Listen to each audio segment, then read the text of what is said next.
Hello. Is it working? Okay, good. Good afternoon, everybody. Welcome. Thank you for joining us on this somewhat rainy day. My name is Jana, and I'm a senior director here at Southern Guild. This weekend and this week has been so special for us with the opening of the gallery. We're all riding a high from the opening last night when we had more than 450 people through the door through the course of the night, followed by a very exciting celebratory after party. This afternoon we're really excited to have Ernestine White-Mifetu, thank you, and Usha Seejarim in conversation. I just wanted to give a little background and bio, and then I will hand over to them. But it's a pleasure to welcome you to Usha's second solo exhibition at the gallery, the first in New York, titled Used, following 2025, Unfolding Servitude. Usha is a South African artist whose practice spans sculpture and installation, often working with found and everyday materials to explore gender, labor, and repetition. The work transforms the familiar into something quietly powerful, holding both physical and emotional traces of use. I'm sure you guys will delve into that a little bit more. The exhibition brings together both sculptural and wall-based works that extend her concerns and invite us to reflect on care, endurance, and what is often considered overlooked. Ernestine is the curator of African art at the Brooklyn Museum. Ernestine's work focuses on modern and contemporary African art, and she has been instrumental in shaping the exhibitions and scholarship that foreground artists from the continent, the African continent rather, and its diaspora. I believe you're currently working towards the reopening of the Arts of Africa wing in the fall of 2027, and I know Usha had the pleasure of having a sort of behind the scenes look there earlier this week, so very excited to see how that unfolds. And together you're both gonna discuss and unfold the ideas around the exhibition. Thank you so much, and I'll hand it over to you guys now. Thank you, Jana. Thank you, the team of Southern Guild, for inviting me. Thank you, Usha, for also asking me to be a part of this really amazing celebration of a South African space in the heart of New York. So I really wanted to have this opportunity to talk to Usha about her work, given that this space and the people who live here might not be familiar with who you are, what you do, how you do what you do. So, the first question really is, who is Usha? What was your evolution in, your upbringing? Did that influence your choice to be an artist? We'll start there, yeah. Okay. Hello, everyone. I think there's like 4 questions in there. Choose any one of them. Perhaps to start by saying that I grew up in a family and a community that doesn't really. I didn't grow up with art like some of my friends have.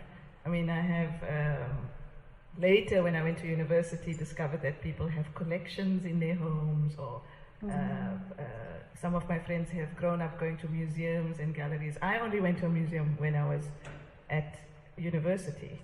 Like, I had not even been to a museum at school. So, and I think this is typical for many people in South Africa, where it is a thing of access, but not necessarily access where you're denied access, but access that you don't know. So having grown up in that kind of environment, and yet choosing to be an artist has always been like, there's always been quite a lot of friction, or not friction, but maybe not so much an understanding of what I do. So within my immediate family and my community, I don't think they really get what I'm doing. Still today? I think they understand that it's something important. I mean, my mom has been to many of my exhibitions, and she always says, "It's very nice." And then I say, "Mom, it's a vagina." It's very nice.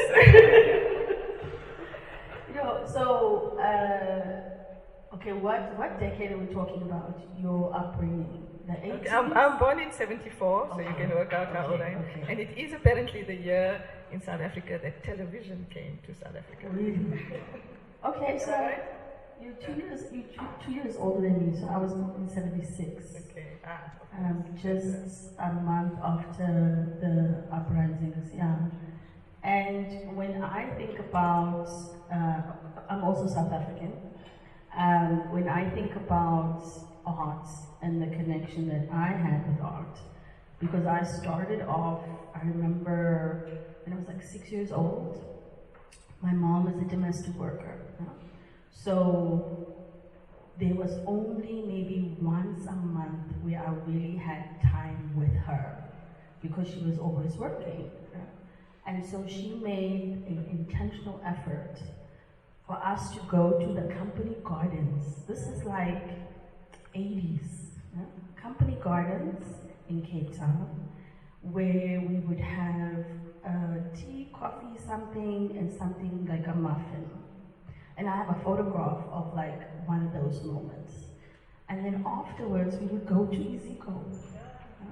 So that was like when I was 6, 7. And those memories of having that kind of access, even though it felt quite alien to be in those spaces because it wasn't necessarily that you felt welcome, but there was something about her saying that this is important. So I had memories of us like at least, a couple of times in the year doing the company gardens, then going to Iziko. So I've got a connection with Iziko since 5 years old. But the idea that art is a viable profession, I think still for many families in South Africa, it is a luxury. And it's not taken seriously. I know when I qualified with my master's in fine art degree, my stepdad said to me, "Now you can get a real job." and he seriously meant that, So, okay, you were saying college, university was when did you decide, okay, I'm going to be an artist? I saw that question on your piece of paper. Yes, and answer my questions. I don't think I ever decided. But when did you start making? You spoke of an earlier memory. Yes. So a memory that stands out for me was my mom was widowed at quite a young age. And she worked very hard. She worked in a supermarket. And I had an uncle who, he got married to my mom's cousin. So he would visit. And the one day he bought me this Crayola set of 64 colors, which I'd never had. He saw me with those fat crayons. And I had like 5 or 6 of them. And he bought me this set of 64, which blew my mind. And it even had gold and silver. And then he bought me a coloring in book. So I very carefully and very neatly colored everything in 2 or 3 pages. And then when he would visit again, I was very excited to show him, look what I've done. And then he said something which shifted so much for me. He said, even though there's these lines here, you can, there was a image of somebody watering a plant. He said, you can make more plants. You can draw other plants. And you don't have to stay in here. And the shirt doesn't have to be plain. You can put a pattern in there. And just that gave me so much of creative license that I exploded out of that. And I think those kind of things are the kind of resources that I leaned on, maybe. So was there the choice to practice arts and not be a nurse, teacher, the usual suspects of professions as a woman in South Africa? Yeah. How was that? What was that turning point for you? So when I was at high school, we had a spare subject where we had to choose between home economics, typing, Arabic and art. And I chose art kind of by default. And by doing that, I recognized that there was something that I really enjoyed and something that I was quite good at. And so when I finished school, I applied to do a fine art degree. But I don't think I was thinking that I want to be an artist. It just felt like a natural kind of next step. And in that process, were you painting, drawing? How did it begin? Because I know how it began with me. I was once an artist.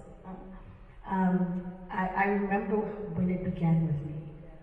Is there a memory of, okay, this is the medium for now I want to express myself in? I think I've always been drawn to the 3-dimension, and I've always been drawn to the object. Okay. Yeah. Okay. So the sculpt. So I want to unpack this because it all begins when it begins. So sculptural forms. What was your thinking? What was your way of engaging with the world? Was it thematic? Was it material?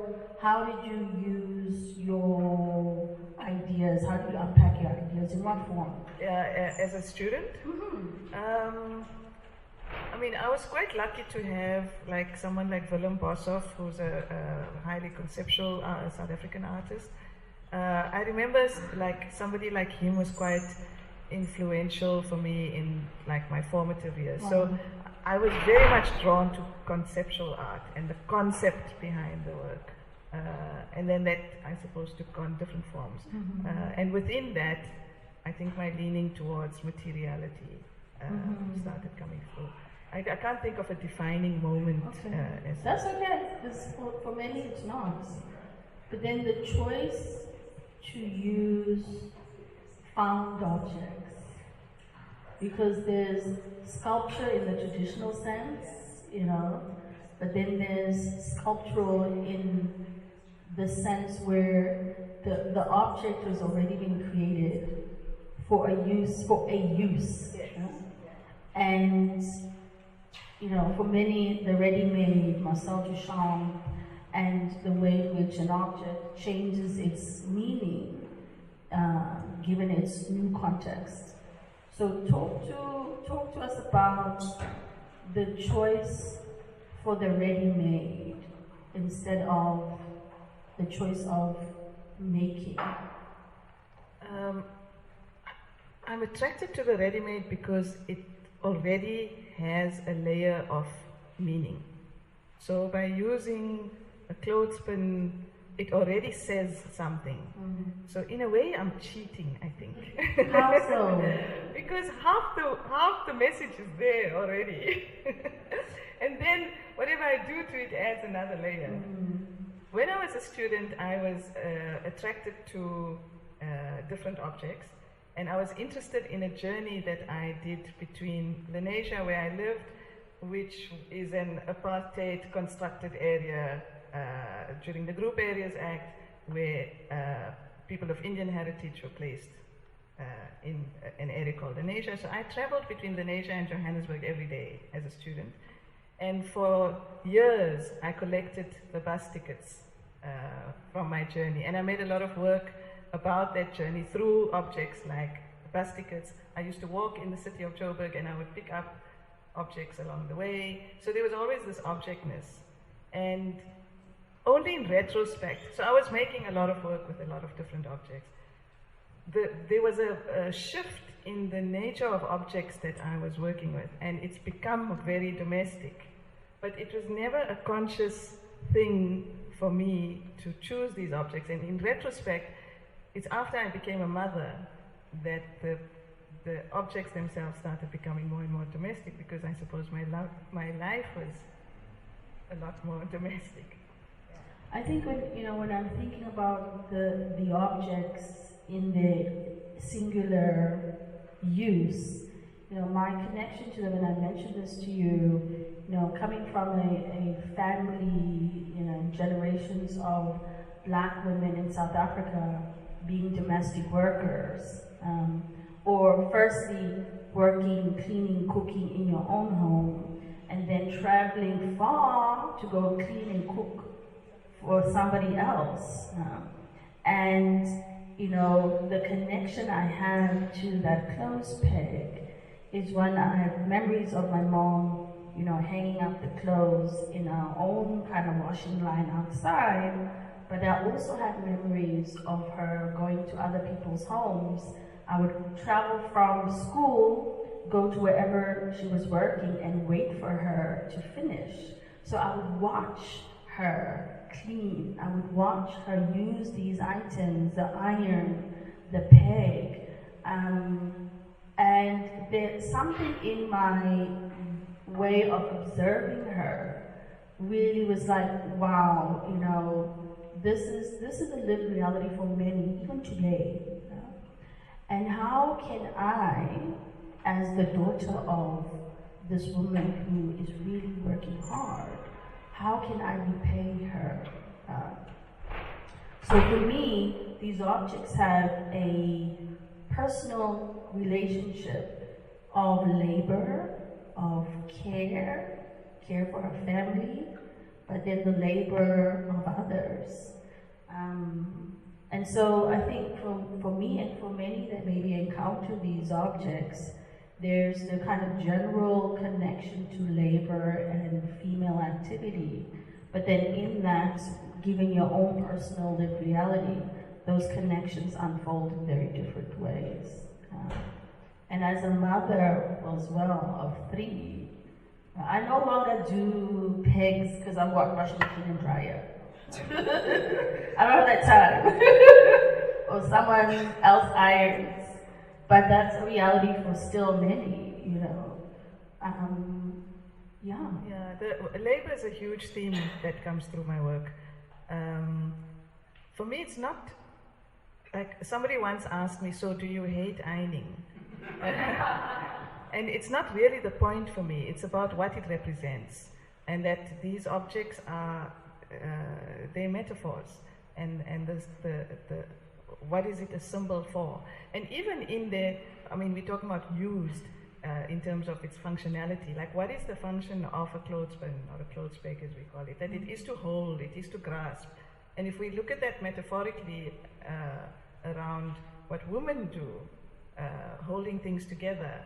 If we look at the iron, it's like smoothing things out and taking the creases out. So holding space. And then what happens when there's a couple of hundred together creating form, that it starts speaking about the collective. So if we talk about the labor in the singular, but then what happens when we put them all together? That they start speaking about other broader narratives. So even getting now to the title used, you know, there's so many layers to that. That I used to do this, or the age and time of an object that's secondhand used. But again, within the materiality of the object. But then if we move towards the female body and the use of the word used, it has so many negative connotations. So talk to us about the choice of the title and how it unfolds in this body of work. It started because I was thinking about the fact that these objects are used objects, as in second hand. But as I started working with them more and thinking about the title, like you say, it's so layered, because use speaks to functionality, and used, by virtue of using these objects in art making, I've stripped them of their functionality. What were they used for? I was also thinking about like notions of being exploited, to be used in that way, and used too, where difficult things become normalized, you become used to something, where what is not okay becomes okay because it happens so frequently. So there's so many layers. I came across Sarah Ahmed's text, What's the Use of Use? And so I also drew a lot from that. It's so layered. I think one can speak so much about the idea of use. I think in the context of women's work, yeah, it's an uncomfortable title. again, coming to, you know, the body and the female body being used. And in the context of our South Africa's colonial history, the precarity of, you know, the woman's body, the black woman's body, for centuries being used.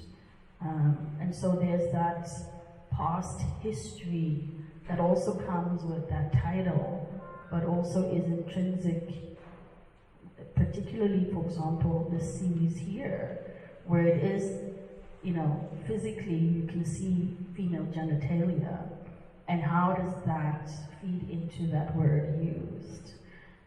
We also were speaking earlier on this particular series, The Trace. What's the title again? So they've got different titles, but a lot of them are around servitude. And the conversation around servitude, the physical imagery of a part of a woman's body, and how that translates, or whether people even make that connection. Yeah, talk to us about, This comes from previous bodies of work, and so playing obviously with the serving tray and speaking to ideas of servitude and how servitude plays out in the home. There's always a power dynamic, because to serve, I think, can be quite a humble act, but then there's also a power dynamic where who's doing the serving and who is being served.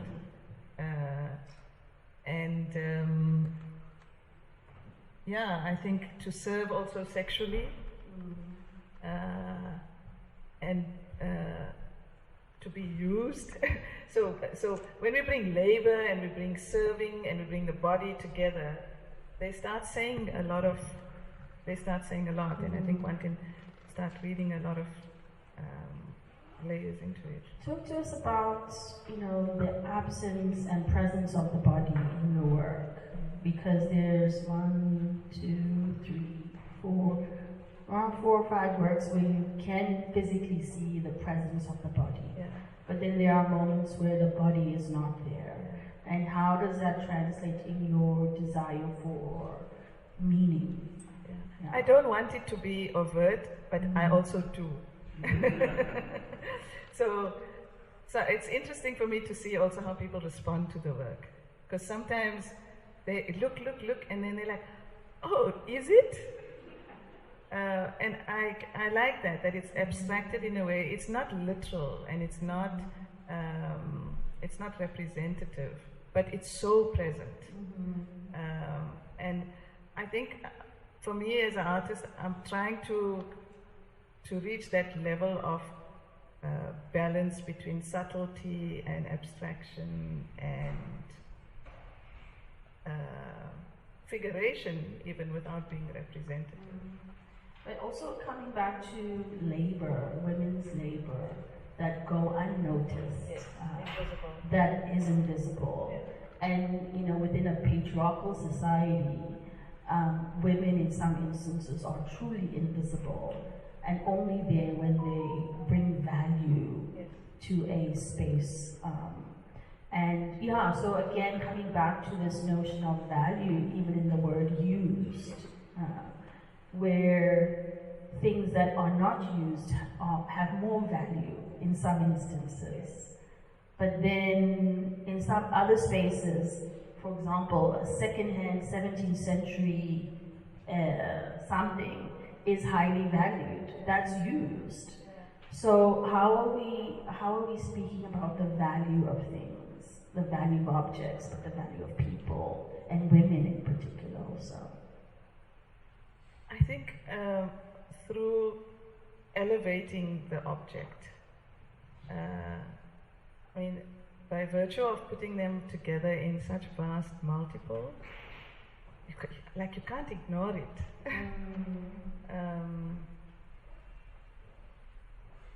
Yeah, you can't ignore it, because then it's there, and then you have to assess its value.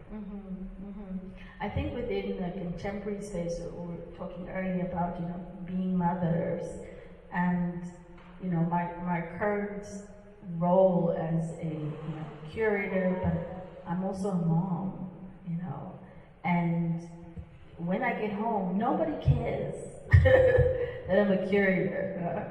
Everyone cares that I'm mom, and that is the value that I bring to my family. But it is like, what's your use? Like what? That's your job as a mom, and that's all that they care about, right? That's your function. Yeah. I think the work and the way in which you use repetition, from one simple, unassuming object that then in its multitude become bigger than its singular existence. Talk to us about that a bit more.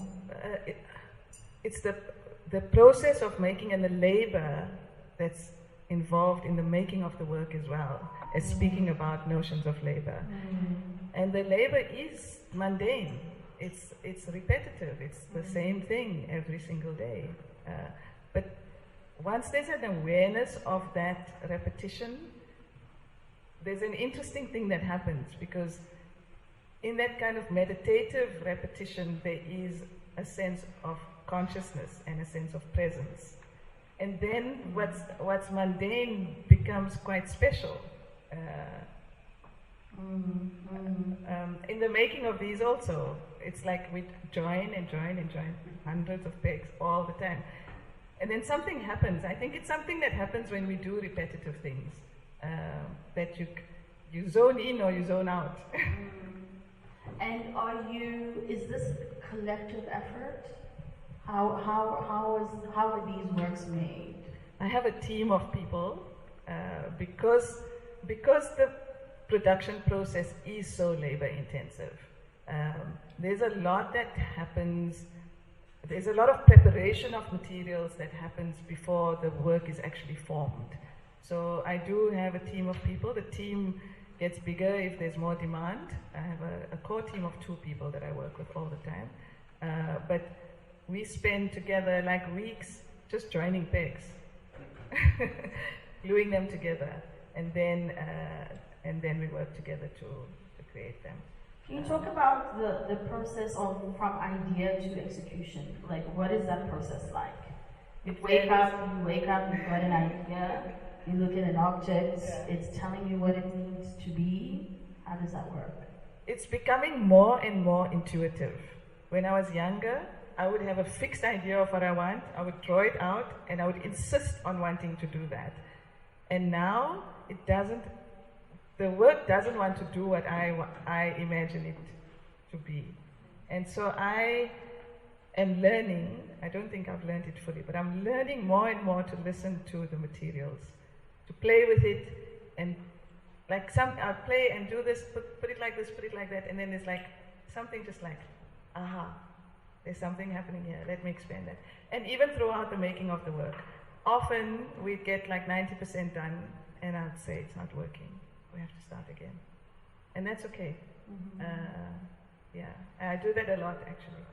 Is there a level of autonomy with the 2 people that you work with where you allow them to create as part of that process? Or are you working quite closely with your team, literally, okay, move it here, put an element of color here.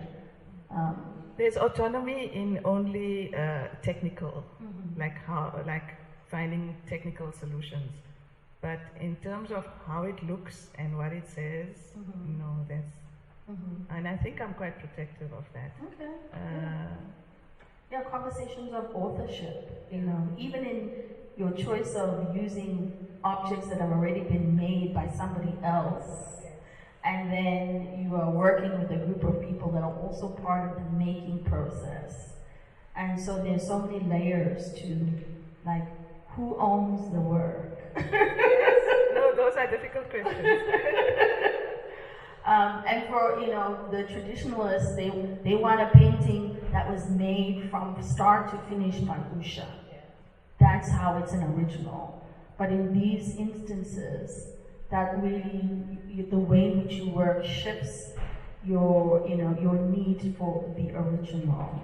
I like to play with that also because we come from an art historical context where that has been brought up from long time ago. There is a piece on the show, but I don't think it's up, that's called Misappropriate. And it's an iron-based. Justin? Yeah. Is it on here? It is on here. Oh yeah, you'll see it. Yeah, there it is, on the left. So when I get these materials, these ironing bases or ironing sole plates as they're called, I get them from a recycling center where I, myself and my one assistant, Busani, physically jump into a skip dumpster and we sort through the bases and extract the ones that we want. And I found this as is. So somebody else had made that. And I like the fact that it's appropriated to be functional. And what I imagine is that it was used like an old style iron where you kind of heat it on a cold stove, and then use it. So I've brought that in as a finished artwork, but I didn't make that. And I like to play with that because I think we've done this in the art world so much. The banana is, I suppose, iconic. But let's play with that. And then on the right-hand side, you did make that. Yes. Very different than the other material. Very different in the process. So talk to us about that process. So those are cast in cement, and the titles are cast iron. And when I was making them, I purposely didn't follow the rules of casting. So the mold was slightly misaligned, which created like a zigzag that's on one of the irons there.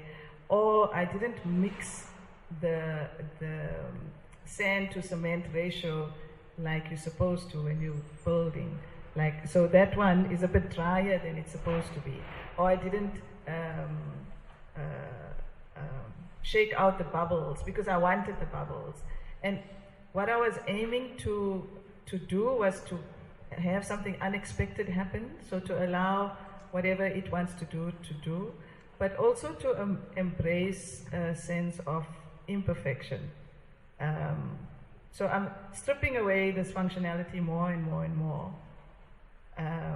But yet it's standing. Yet it's here. It's present.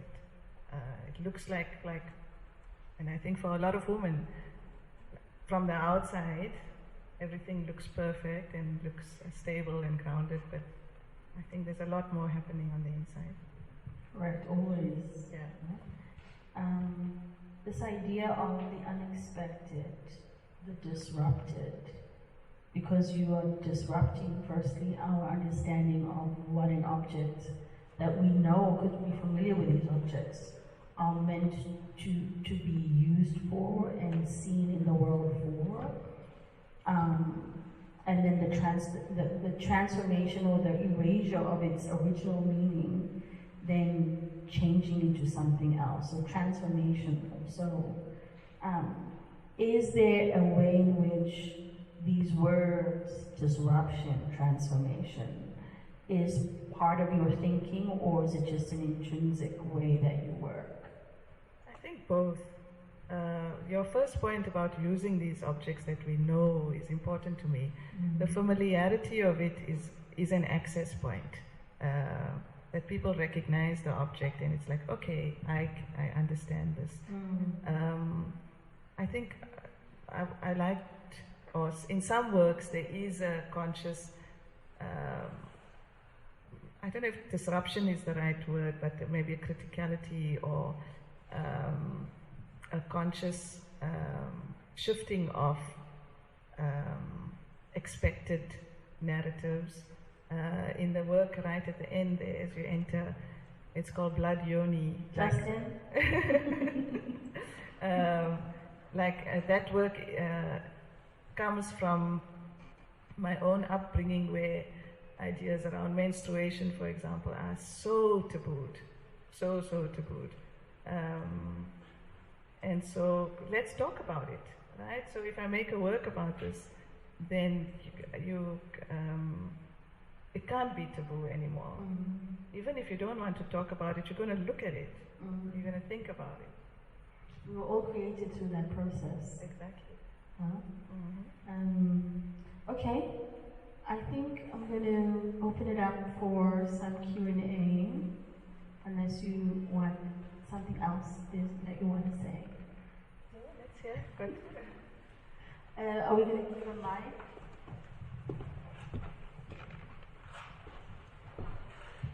Thanks for this dazzling conversation. As you were speaking in front of the word center field, as the two of you were speaking, I realized perhaps I misunderstood it, that it could be read as a direction, not just the center of a field, but we should center the field. Just as centerfold might not simply be, the pornographic centerfold, but we should center the fold, the space from which, as you say, we all come from.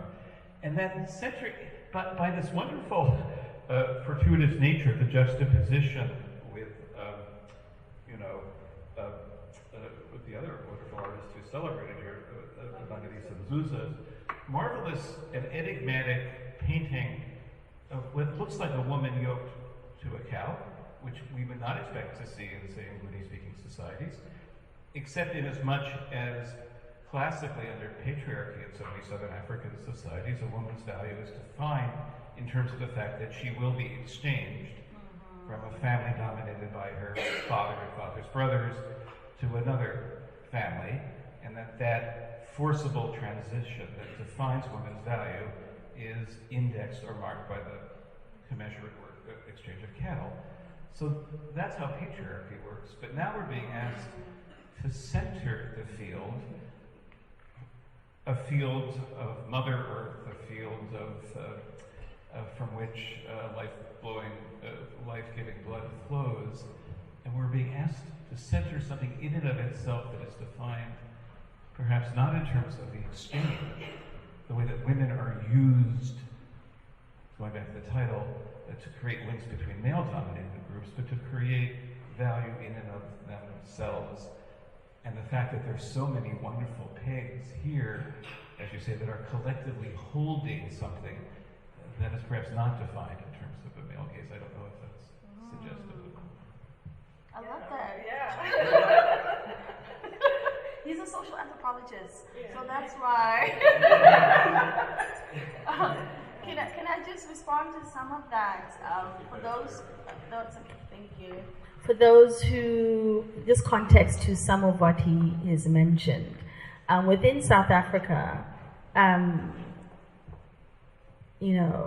women's value in its traditional sense, when it comes to a marriage, is connected to cows.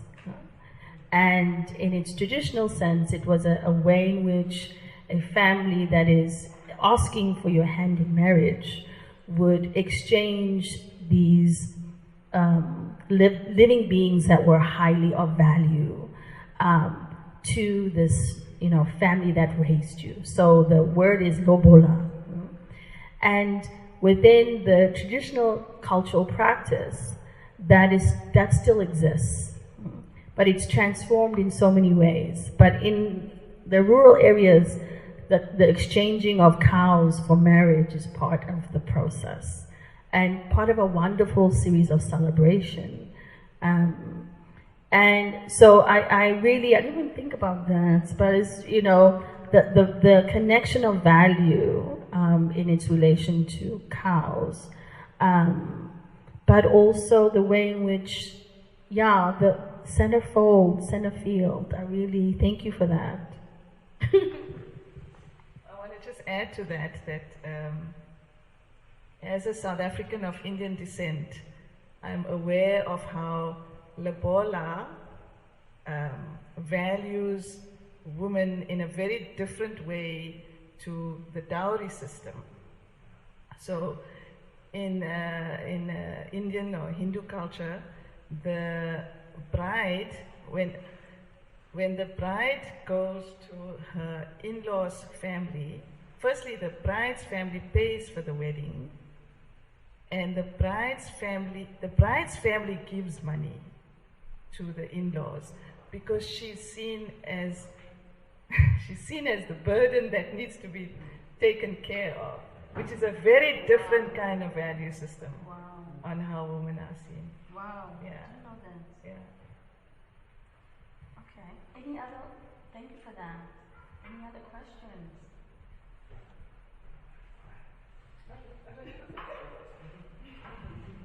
Because you mentioned, thanks for the wonderful conversation, because you mentioned, Usha, about your, heritage as a South Asian diaspora artist. And in New York, so the exhibition at the Queen's Museum in 1997 called Out of India. Oh, yeah. Exhibition about actually South Asian diaspora artists. And where are you in terms of, in this kind of global network of South Asian artists being in South Africa?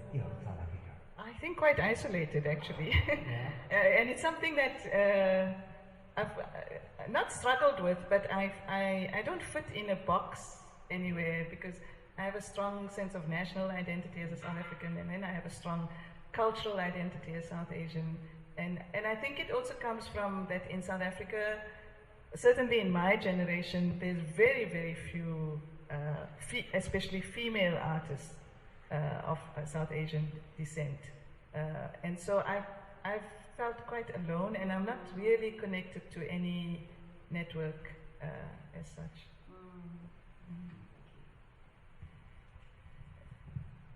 Working, yes. You guys spoke a lot about the labor and endurance of both the meaning of the work and how they are made. But sitting here between some of these forms, I can't help but wonder, is there space in this work for sensuality and desire and pleasure? I mean, I can get lost in it. I'd love to hear your thoughts on that.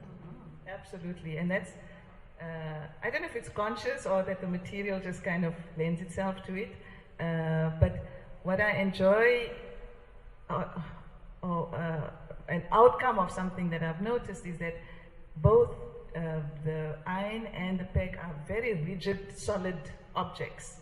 And then in their multiple and the way that I work with them, they become soft. They become quite fabric-like or cloth-like. They fold, they're quite flesh-like or skin-like. And then they allow for a kind of intimacy and a kind of sensuality that comes through. And I really enjoy that contradiction. Like the irons are cold, they're cold and they're hard. And the process of making is actually can be quite aggressive as well. There's a kind of violence that happens in the making of these works, because they bend and they knocked and they torn. And then out of that emerges a softness or a gentleness. Yeah, it's quite an evolution of process that happens.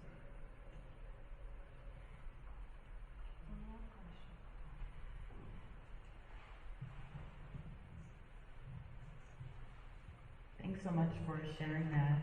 I guess, like, in the same vein of what you're speaking about as far as intimacy is concerned, you shared that you have assistants that you work with. And so because you're having such an intimate experience with, making these pieces, I'm sure that your relationship with them has to be quite intimate as well. So, like, how is that developed, and, like, what is that experience like for you as you're processing, used in general, and then they're also processing it with you? So my core team is just 2 people, and we've been, the one person, Busani, we've been working together for about 7 or 8 years, and Kate and I working together for about 4 years. But there's a very deep level of respect that we have for each other at the studio. It's really, it is a sacred space. And we have, all 3 of us actually, have quite an intuitive way of working. Because we work so closely together and because we've been working so long together. But I feel incredibly grateful for the people that I work with. There's, like, this can't happen without them. Yeah. Even now, while I'm here, there's work carrying on at home. and I get daily updates, and I'm giving, okay, these need to be ready, and that needs to be ready. And that process, thank you. Kind of the collective, you know, in an exhibition I did many years ago called Women's Work at Iziko, where contemporary artists from South Africa are working with a collective to create, and you know, having this conversation between craft and art, and value. But the way in which the relationships that these artists have with the people that they work with, so Ati, Irshan, they all work with mainly women actually. Irshan Adams, Ati Patraruga, and you know, really understanding through their own words how important and a safe space that collective effort is. And how different it is from being a singular studio artist. So there's quite a few artists in South Africa where, you know, working with a team is paramount to the unfolding and the creation of the work. Yeah. There's also, I mean, South Africa has one of the highest unemployment rates as well. And there's such a desperation for work, for employment. I work on some public art projects where there's a lot of labor needed, and sometimes I work with large teams of people. And I wish I could employ more people on a full-time basis, but I mean, there's need for creating opportunities to be able to employ people.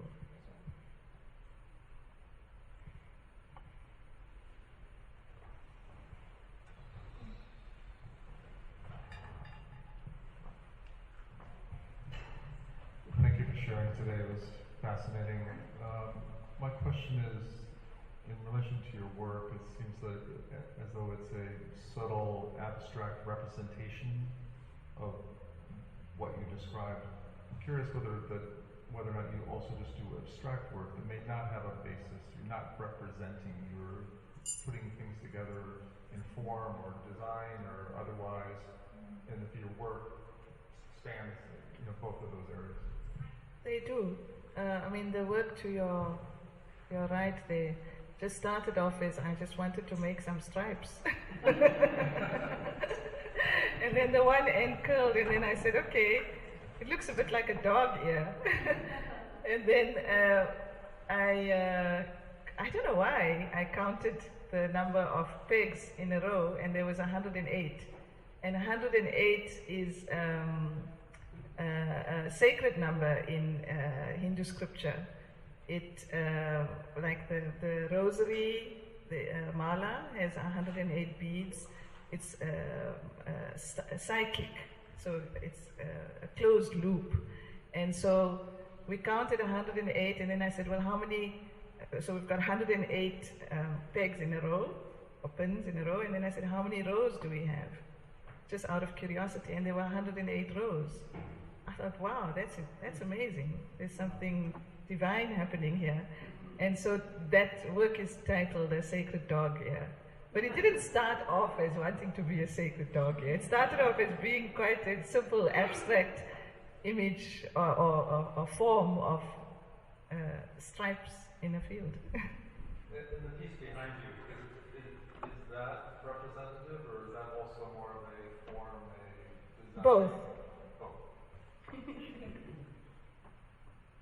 And then there's that part at the where it it curls behind it. That's also intriguing because you don't really get to see it when you're in the front.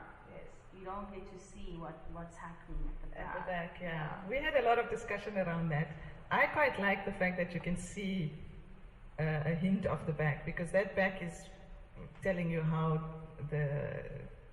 it's being held together, the structure of it. And I like that kind of transparency to say, this is how it is. Any other questions? Thank you for that.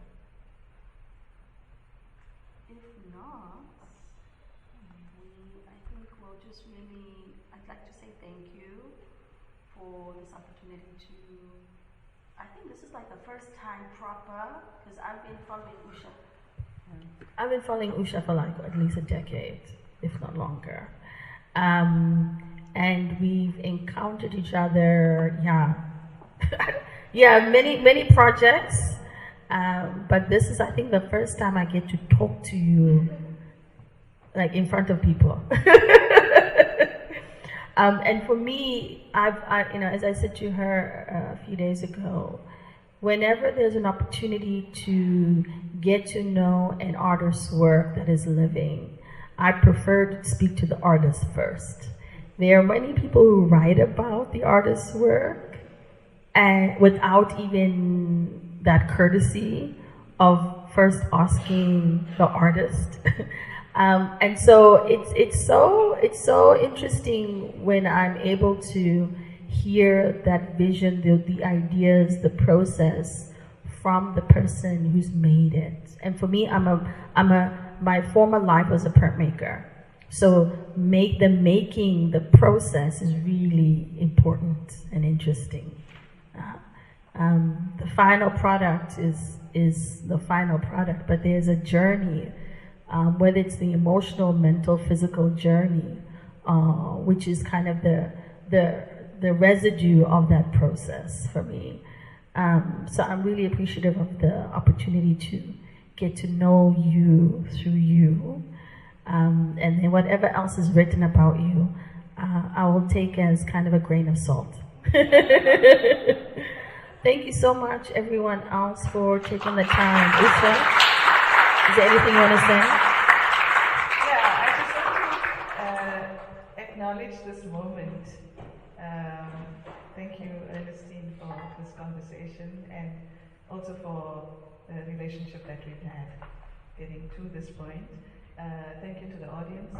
But I haven't had an opportunity to publicly thank Trevor and Julian and the Southern Guild team, and also my team back home.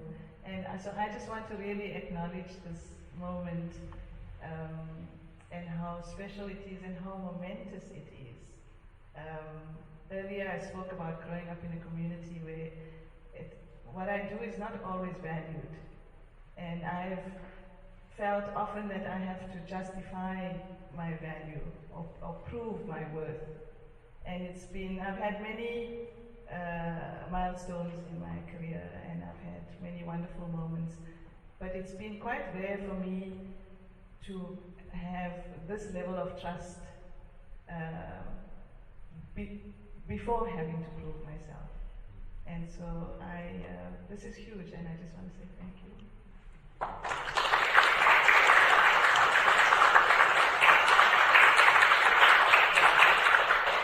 Enjoy the show. Mangaliso is also here.